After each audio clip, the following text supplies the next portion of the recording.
Hey, hey, hey, we're back. We're black. We're brown, but extra brown because Mandy's here. You know, Mandy's only half brown. Anyway, ambition, ambition, ambition, ambition, ambition. No shade to you, Mandy, but you know.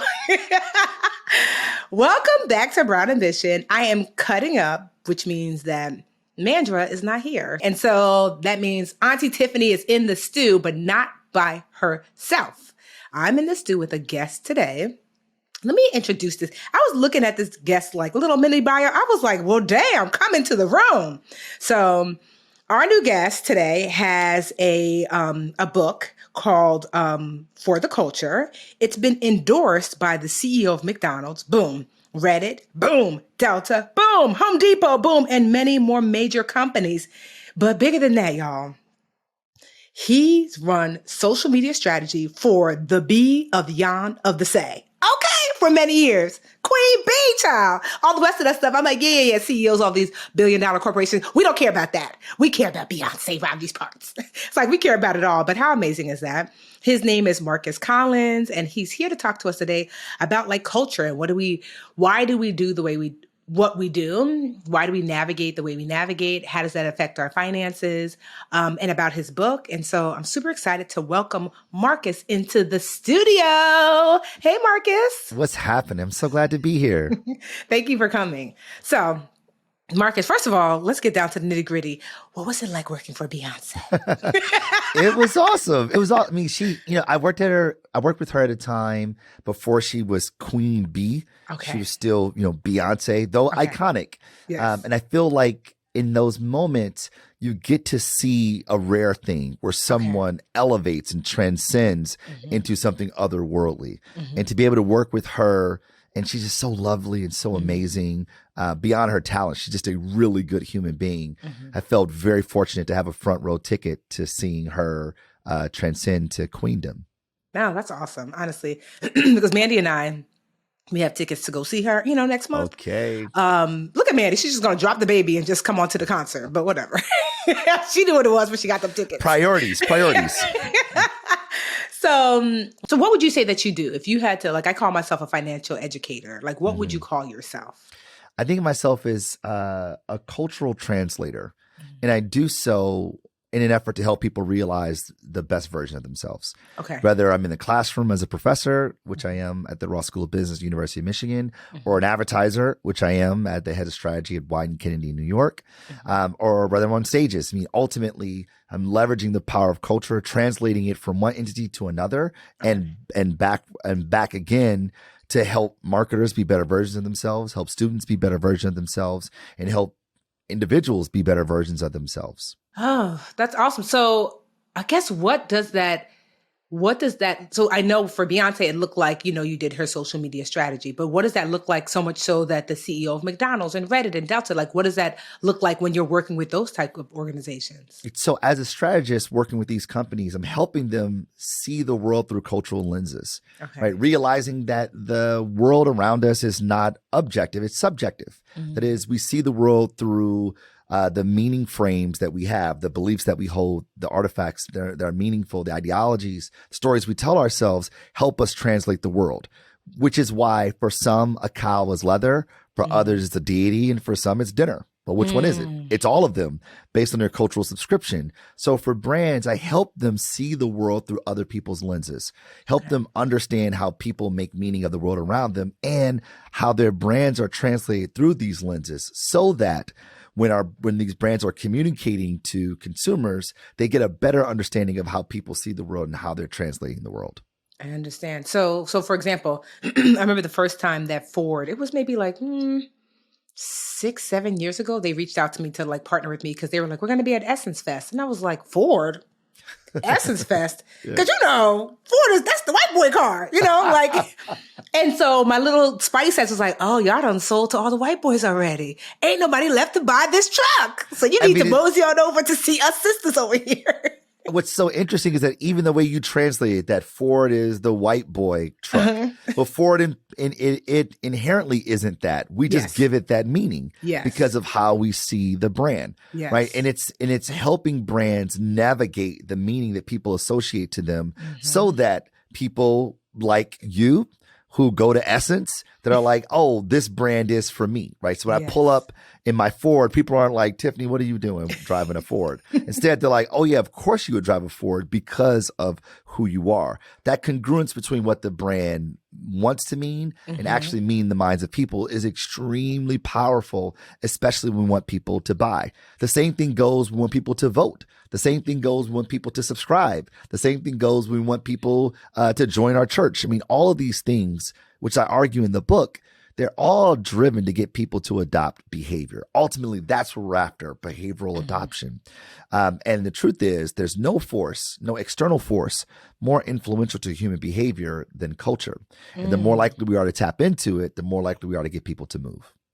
So is that why you wrote For the Culture? Because you wanted to kind of like share that like nothing is happening coincidentally, that people are shifting and moving and adopting new ways and new behaviors based upon these external forces and internal like desires. Like, can we tap into those things intentionally? Like, what's the intention of the book? What do you hope people get? That's spot on. I mean, essentially, as a marketer, that's the field that I work in, we often use words like, let's get our idea out into culture and let's make sure our idea is informed by culture, or what's going on in culture. And even people say things like, I'm doing it for my culture or I'm doing it for the culture, right? Which is why I call the book what I called it.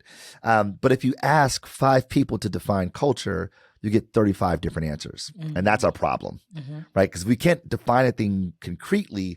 How do we ever fully leverage the sway, the power that culture has? So I wrote the book to unpack this for practitioners so you get a better understanding of what culture is, have a better Rosetta Stone to talk about it, and therefore be able to operationalize it. But then as I was writing the book, I started to identify that there were some personal reasons at play here as well, right? So I'm born and raised in Detroit. That's right. What up, though? And I had a penchant for math and science as a kid, right? And in those days, if you did well in math and science and you were Black, oh, you're going to be an engineer, full stop. So that's what I went into studying because I thought that that's what I was supposed to do. But once I got into school, I realized I don't think I want to do this. My parents were like, well, just wait till you get through your core courses. After your first year, you'll love it. And I go, okay. My mom's an academic. And I go, all right, great. You know what, Mom, Dad, I trust you. So I go into my second year and I go, oh, I definitely don't want to do this. Right? I thought it was interesting, but I wasn't excited about it. I didn't want to do it for the rest of my life. So I took some music theory courses to offset my terrible GPA, and I fell in love with major sevenths. I was like, oh, I want to be a songwriter. And I went home that summer and said, Mom and Dad, I know I want to do for the rest of my life. I want to be a songwriter. They were like, oh, no, you don't. That is not happening, fam. No, you don't want to do that. So I finished my degree in engineering begrudgingly. And as soon as I graduated, I went right into the music industry. Okay. And what I realized some 20 odd years later is that I didn't have the language to describe what I was experiencing. Okay. What I was experiencing were the cultural forces that mandate in some ways what's acceptable behavior for people like us. And for people like me, and for many of us who look like us, Tiffany, is that if you want to be successful, you pursue certain career trajectories. If you do well in math and science, then you're either going to be an engineer or a doctor. Like that's just what you do. And anything outside of that is unacceptable.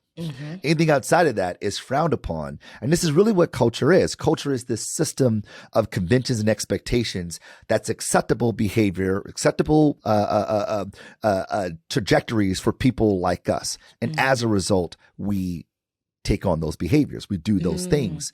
And because I didn't have the language to describe what was happening to me, I didn't have a lot of agency to navigate through it. All I had was that my parents is tripping. Right. But what was really happening is that my parents themselves were adhering to the cultural forces of what good parents are supposed to do. Yeah. You're supposed to push your children towards things that are going to be potentially the most beneficial for them, even if it's not what they want.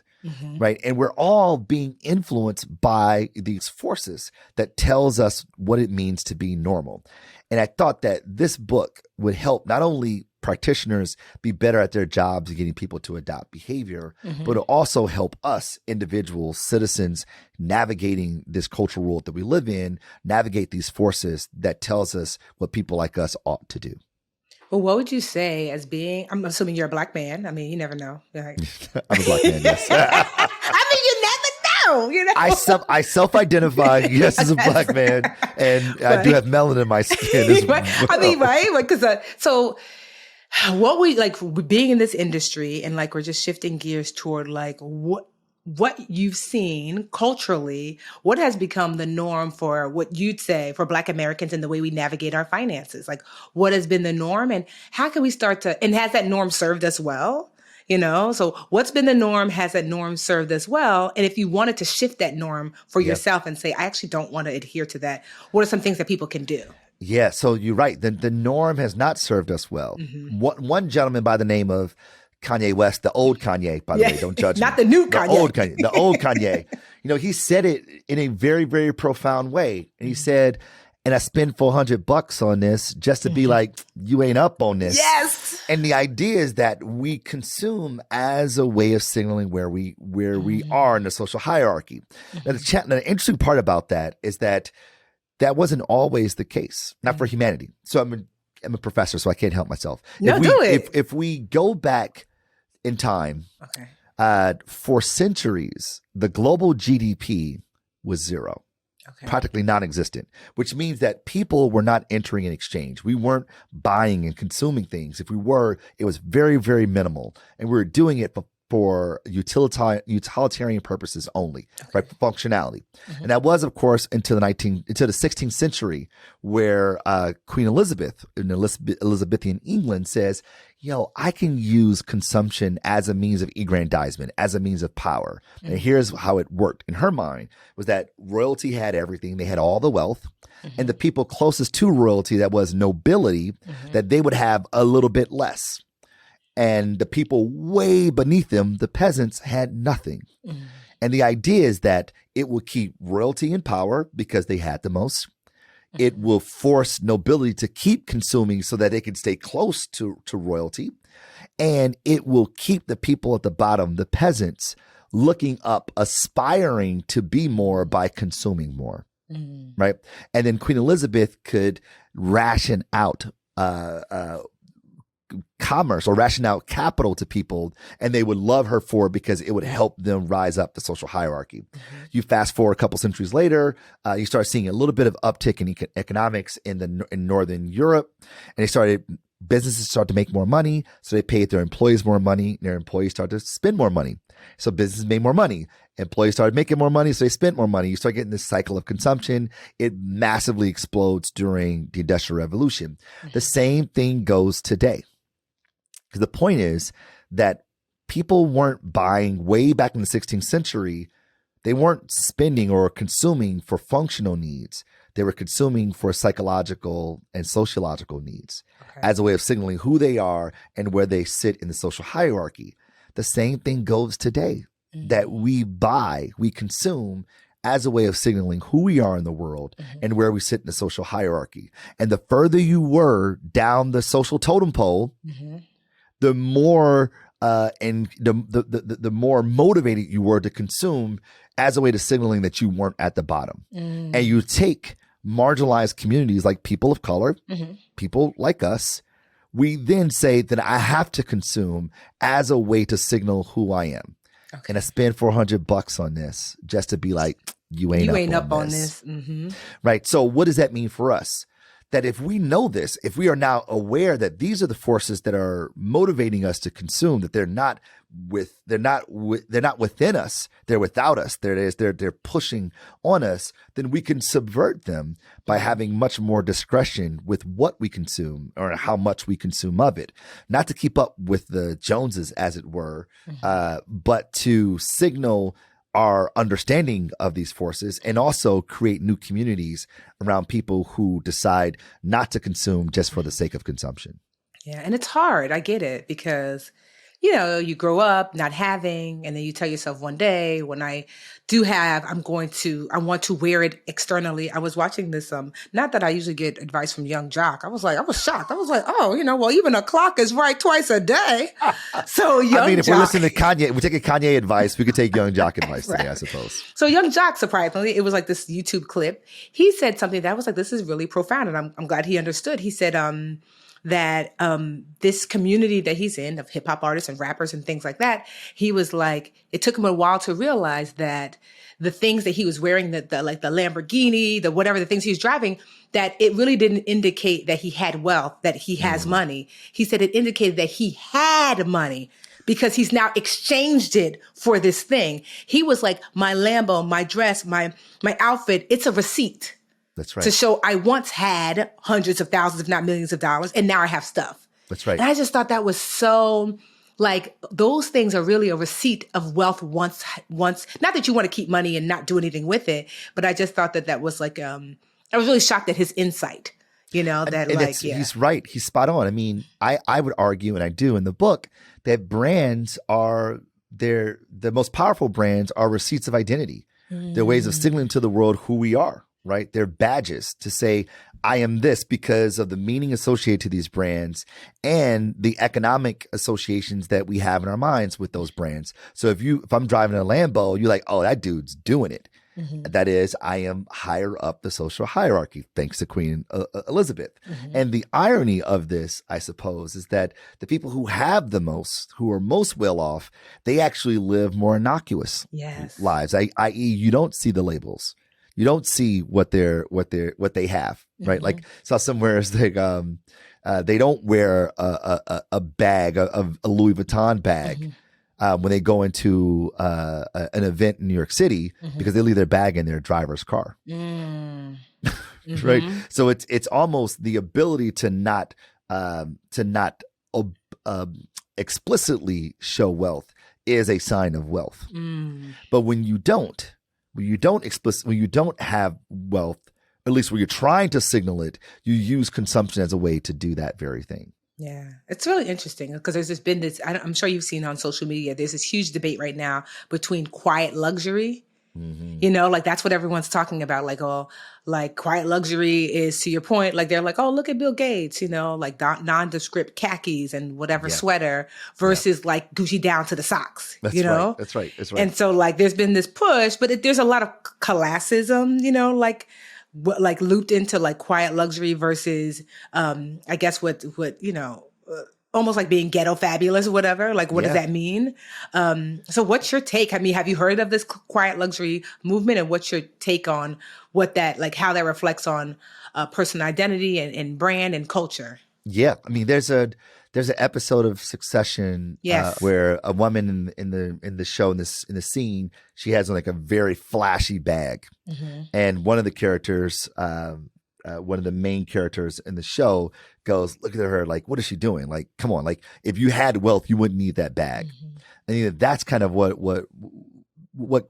this is the cycle of consumption is happening. This is the aggrandizement that Queen Elizabeth was after, that we consume as a way of signaling where we are in a social hierarchy. And we have these social and psychological wants to feel like we're part of something, to feel like we're accepted.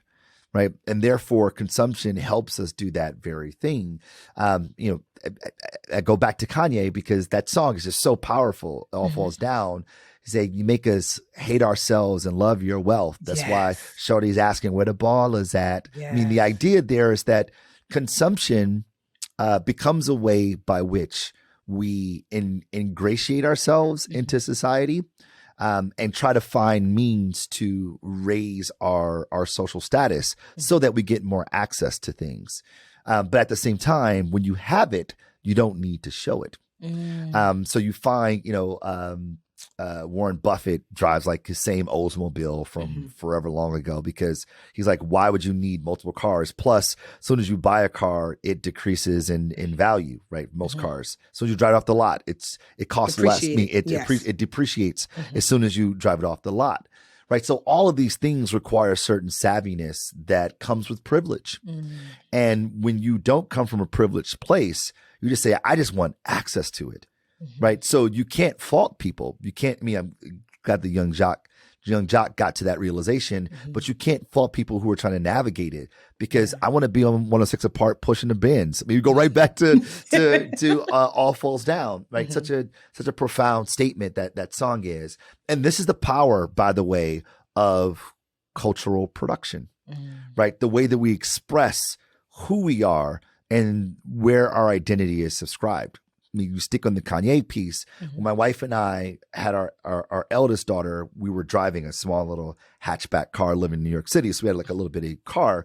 And my wife was like, I think we need to get to, I think we probably need to get an SUV. And I agreed. And we had a list of SUVs that we were considering. But there was one SUV that we would not buy. Not even, it wasn't even on the consideration set, even though empirically it performed well. And that was a Toyota RAV4. Why? Because Kanye told us, what do you think I rap for? To push a effing RAV4? No. I mean, that's the power of cultural production. Like, it signals to us what we ought to have. And look at the dominant cultural production of the predominant Black culture. Is hip hop music. And hip hop tells us what's to wear and what's cool. Exactly. And consumption becomes a way of signaling that. Now, I don't want to be sort of the wet blanket on consumption, because consumption also signals or helps us make our culture material, right? If you're a Muslim, right, you would wear a hijab as a way of signaling, not only it's an outward expression of an inward belief, signaling who you are and what you believe. Like, that's super powerful. And hijabs can either be created by hand or you can consume it by someone who made it by hand. Consumption in that manner or in that way makes one's culture material. And that's super powerful, right? Like, I grew up watching Spike Lee movies as a kid. I consumed those Spike Lee movies, but those Spike Lee movies helped give me an understanding of race relations in this country, right? So consumption isn't all bad. But as they say, anything in excess can be problematic. So in your book, do you offer up solutions of what people could do? Like, one, I know there's probably solutions for brands of how they can connect to culture more effectively, but do you offer up solutions for individuals about what they can do to help self-define culture for themselves? Absolutely. I mean, the idea in the book is, let's get some language that we all can describe this thing that we're experiencing, whether we know it or not. And if we have some language, then we probably understand the mechanisms that are a part of it.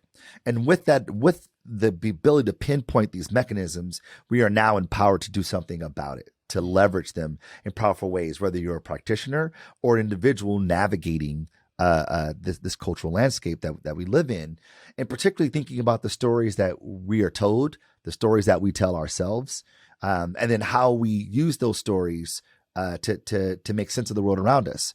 I do this exercise with my students here at the University of Michigan.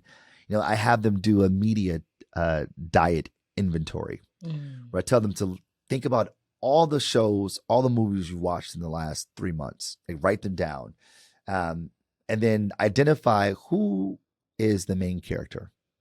What's their age, their race, their gender, their origins. Who are they?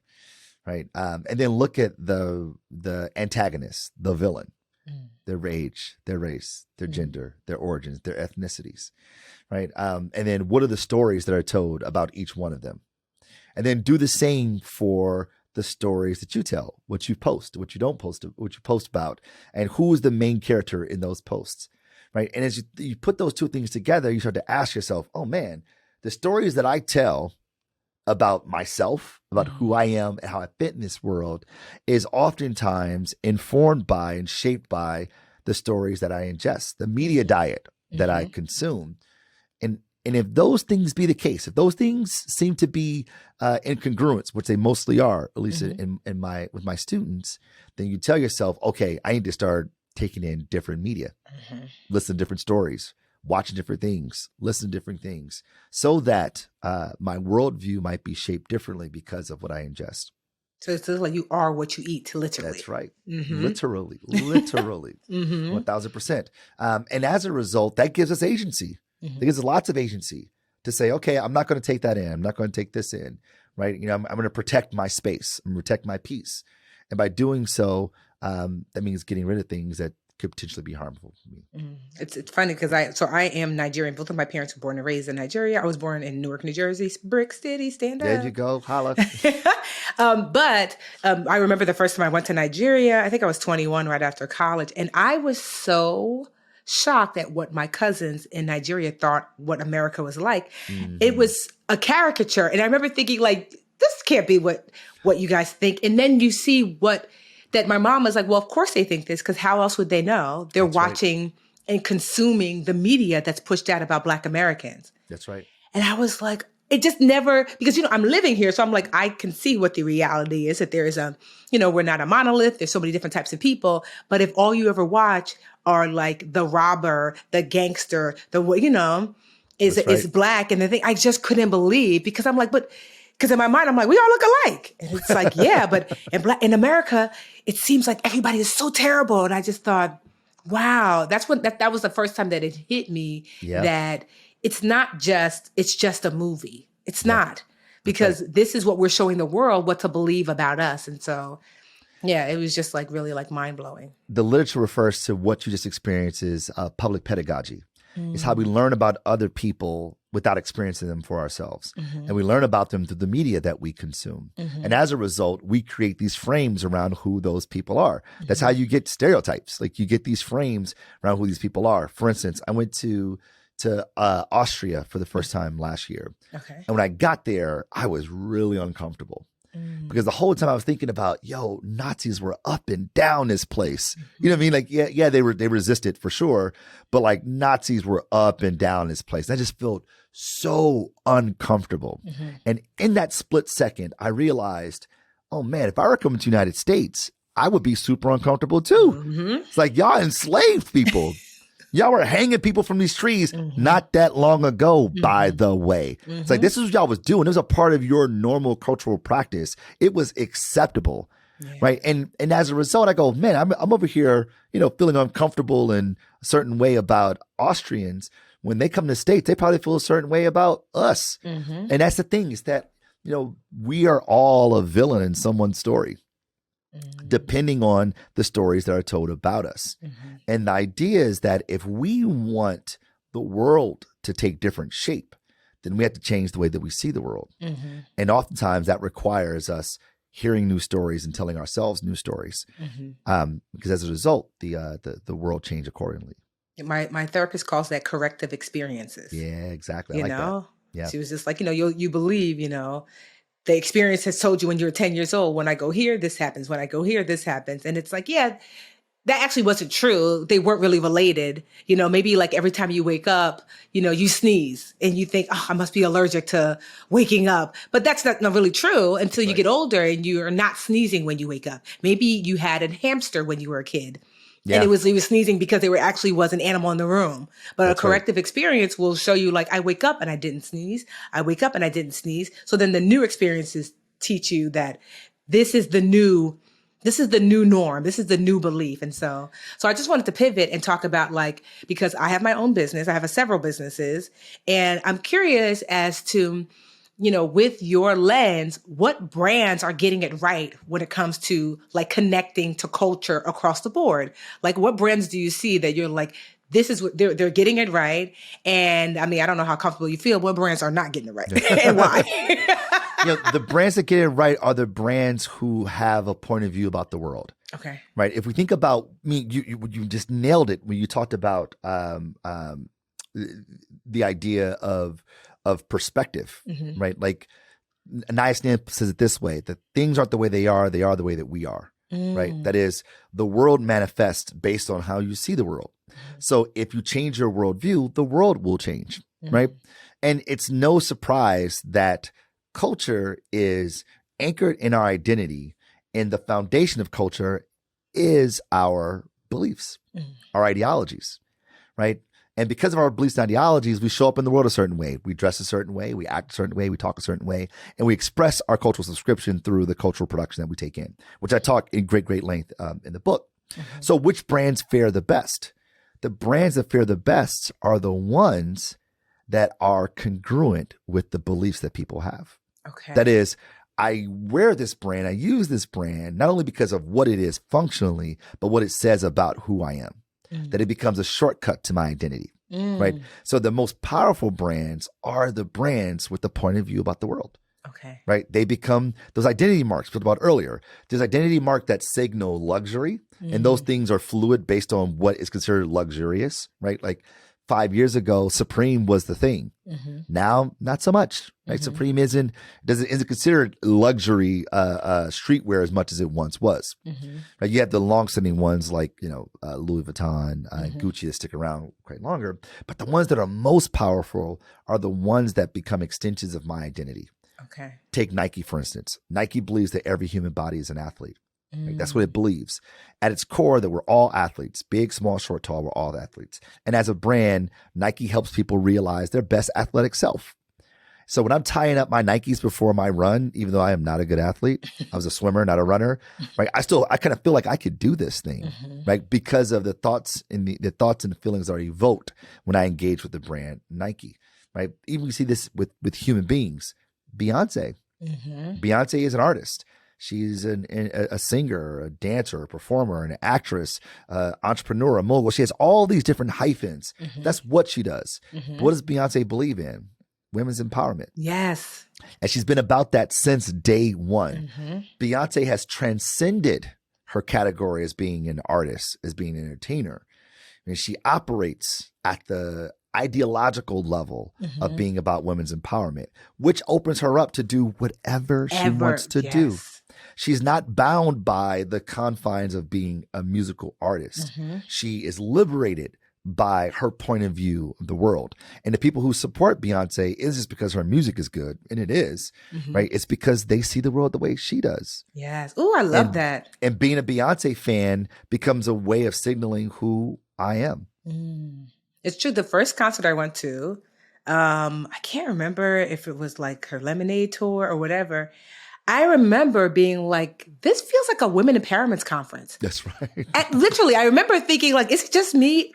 I left feeling like I went to a conference and I could do anything and I could accomplish anything. And I'm like, this woman is just singing and dancing. But I literally felt like, yo, I'm going to take over the world. That's right. And so, no, I love that. And I know those are great examples of like brands that get it right. And so she's been doing that since like, no, Pay My Bills, Survivor, Irreplaceable to the Left, Who Runs the World Girls, all the single ladies, all the way to You Ain't Gonna Break My Soul. I mean, she has been on that since day one. You talk about brand authenticity and consistency. My goodness, she's been there. So it means for brands who want to be the best version of themselves, it means identifying, what do I believe? How do I see the world? And then how do I manifest that in the way that I show up in the world, whether it's my products or my messaging as well? No, I love that. So the brands that don't get it right, these are the ones who've kind of lost their way and forgotten why they started and what they believed in. You know, because I wonder like, why do brands go from like the highest of high and then they're like, yeah. Well, so these are the brands that focus on value propositions. They focus on my razor sharper, my battery lasts longer, my car goes faster. And you could be at the top so long as you got the fastest car, your battery lasts the longest. But as soon as there's a longer lasting battery, boom, you shot dead. Yes. Right? That's how we go from being massive highs to dramatic lows. I think about like even now with like this fast fashion. Before Shein, there was what was that company name? I can't even remember, but they were huge. It was Fashion Nova. Fashion Nova. Remember? They were huge, but it was because we sell the cheapest clothes. That's right. You know, for decent value clothes for really inexpensive. You know, like for the lowest price. And then here comes Shein. We're even lower. And even now, I just was reading this article that Shein. There's this new one called Temu that is overtaking Shein, and it's the fastest downloading app right now in the Apple Store. And so to your point, there's no point of view there. There's just, we sell the cheapest clothes, and someone's like, well, then we can sell even cheaper. That's right. I talk about this in the book. I call it the razor blade conundrum. It's that I sell a shaver that has two blades. And someone goes, oh, well, I shall sell a shaver that has three blades. So the shave is closer. Someone goes, oh, I want a closer shave. So I'm out of 3 blades. Then I go, well, wait a minute. Well, mine has 4 blades and it vibrates. And someone says, well, mine has 5 blades and it vibrates and excretes aloe vera lotion. And before long, there are 85 blades on the shaver. There's nothing left that we can add to continue innovation. So what do we have to do? Drop the price. Now we're in commodity land. Like, this is what happens. I mean, I remember growing up, there was no pizza chain better than Pizza Hut growing up. Pizza Hut was like the pinnacle. We get Pizza Hut? Okay, Mom. Okay, Dad. Like, really excited about that. Right? Little Caesar says, oh, all pizza is $5. That we talked about. I remember that time.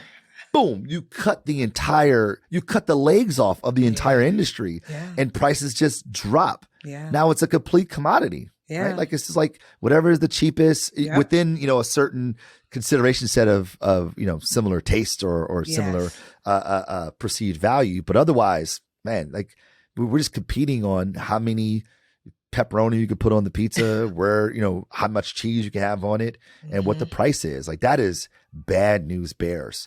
These brands don't stand for anything. And we know this intuitively because we go, the brand stands for something. But what we really mean is the brand stands in for something meaningful, some ideology beyond what they do. I love this. This is awesome. So, Marcus, where can people get your book, For the Culture? Where is it available? Where can they get it? What site? What places? It's available where all books are sold. So online, you can go to the Amazons of the world, the Barnes & Nobles of the world, or you can go to my website, marktothec.com, and it can direct you to stores there as well. Okay. And no, I just want to thank you. Is there anything that we didn't cover? We'll put for you guys listening, we'll put the link to his book in the show notes so you guys can go ahead and grab yourself a copy. I suggested, especially if so many of our listeners, are interested in business or starting a business, but also too, if you're looking to shift the way you think about money and how you and your family navigate, so you can see like, oh, I actually don't have to behave in this way as it relates to my personal finances or my business. So anything I didn't say, anything you want to share with the people as a last parting gift for us? I mean, you hit on so much richness. And the last will be this, is that the world is not objective, it's subjective, right? Things aren't the way they are. They are the way that we are. And if we want to change our world and we want to change the world around us, then we just got to see the world differently. And it starts with changing our perspective. I love that, because it lets you know that, like, you get to decide. So, Yay. Thanks. So we had awesome guests. See, Mandy, I be doing good when you're not here, because Mandy's a journalist, So she's usually like, the lead or whatever. But, without Mandy, I'm still here. So I just want to say thank you so much for coming. All the links are going to be in the show notes, everybody. And just I hope you stay connected, Marcus. We want to hear more about your book. My absolute pleasure. Thank you for having me. You're welcome. Hey, BA fam. We're on YouTube. Woohoo! Thank you so much for watching. Please like this video and subscribe to the channel. And while you're at it, why don't you go over to that little bell icon and just tap that for us. Show the BA fam how much you love us. And that way you'll also get notifications when new videos drop. Also, share the channel with a friend. We're always like, tell a friend, tell a friend, tell a friend. And thank y'all so much again for all the support.